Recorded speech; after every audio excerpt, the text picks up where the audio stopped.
Hello, how are you? I'm wondering if I can get a hands up from those of you listening to this video or watching this video, from those of you who find that you tend to be quite self-critical of yourself. You know, you give yourself a hard time for what you do and don't do. You feel like you're never good enough. You feel like you've never done enough. You feel like nothing that you do ever quite meets the standard that you're expecting for yourself. So unless you're getting the very top grade, unless you're going the fastest, unless you're coming first, unless you're getting the feedback or the recognition from your peers, you feel like you always fall short for yourself in whatever it is that you do and whatever it is that you feel like you're contributing to. If that feels like an expectation or a behavior that you fall into, or a mindset that you feel like you own for yourself, then I hope what I'm about to share is particularly useful and insightful for you to help you find what is essentially a better relationship with yourself. So my name is Sharon. I'm a health and performance coach, and I run and own the retreat called the Vitality Fit Retreat. And at these retreats, we take groups of women and couples away to create some time and space for themselves and for each other to, number one, relax and recover, but number two, also take some time to grow within themselves personally, to learn more about themselves and to essentially become a better version of themselves. So if you feel like you fall into this category of being quite critical of yourself, you might also find that you have trouble stopping. So you feel like you're always needing to do more. You really find it hard to sit down and relax. You always feel like you need to finish a task. And then once that task is finished, you're looking for the next thing to do. It's like there's an ongoing list of things and obligations that you need to meet. You also might feel like at times that this mindset, this way of thinking of yourself and the world, is actually one of your strongest assets, because it pushes you to do more, to be better. It's your constant driving motivation to keep going. The only flip side to that is that it also can be quite exhausting, and you feel a sense of burnout, you feel a sense of overwhelm, you feel a sense of genuine fatigue and tiredness from this behavioral trait. And sometimes you get to the point where you just don't feel like you can pick yourself back up again and keep going.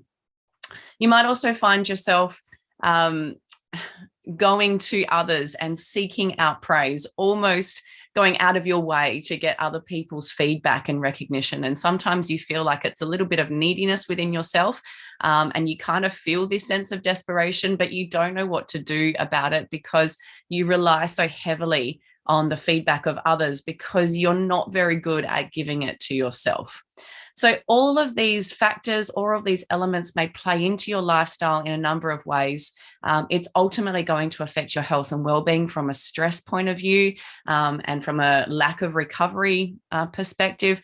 It also can tie into relationships, because when you're self-critical of yourself, you also can tend to be a bit self-critical of others as well, particularly when you have your certain standard of how you want things done. And when other people don't also meet those expectations, then we can find ourselves placing our own expectations on others.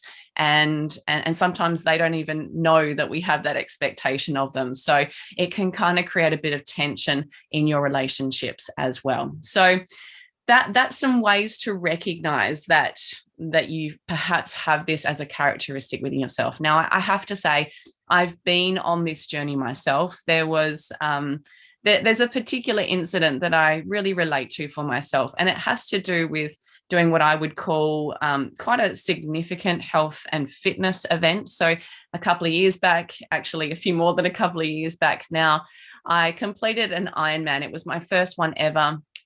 And I was even fairly new into the triathlon scene. So for those of you who don't know what an Ironman is, it's like a very long version triathlon. So it's where you complete a 3.8K swim, a 180K bike ride, and a 42.2 kilometer run all in one day without any rest and recovery. You don't take some time out in between events.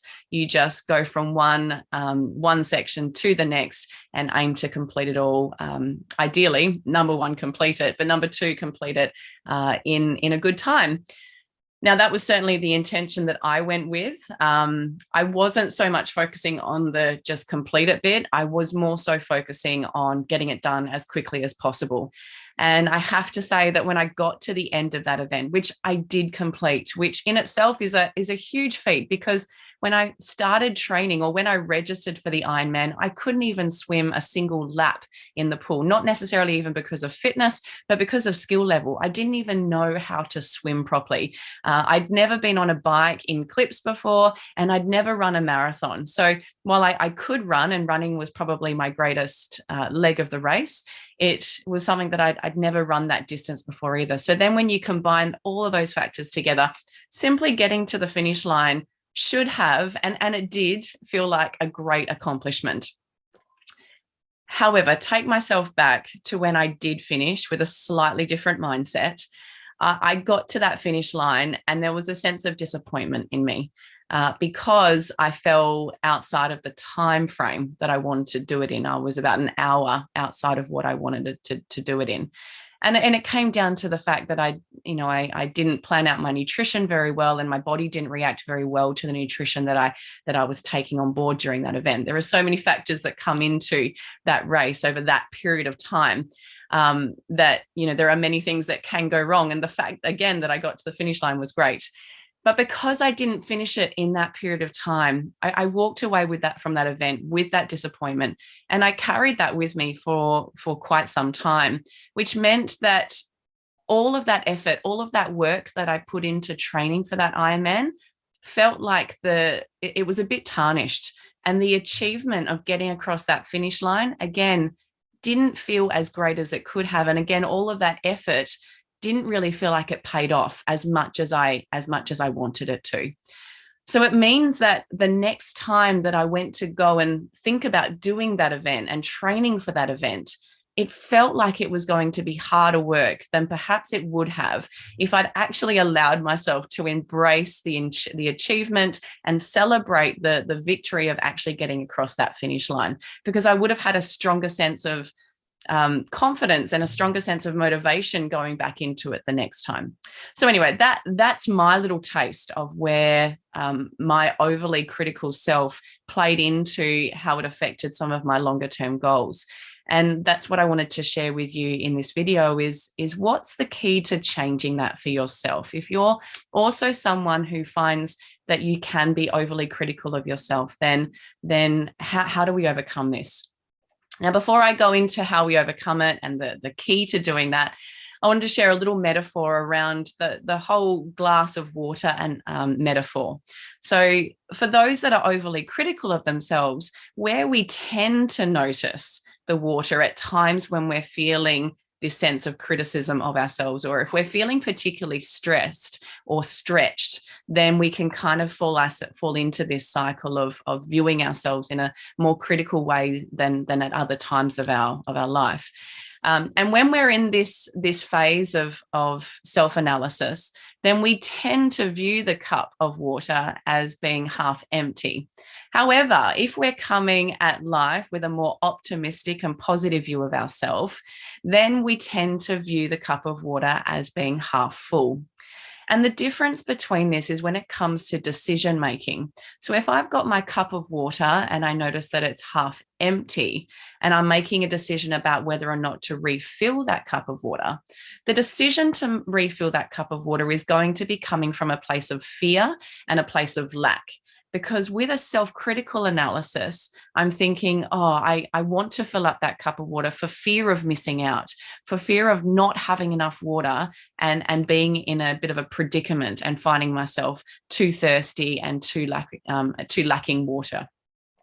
Whereas if I'm coming at that decision to refill my cup with a focus on the cup being half full, then I'm making the decision to refill the cup because I want to enjoy the freedom and the knowledge and the confidence that comes with that, knowing that I've got an abundance of resource there to use at my disposal. And that simple change in perspective changes the way that we then enter the world, the way that we engage in the world, and the opportunities and goals that we embrace in our life.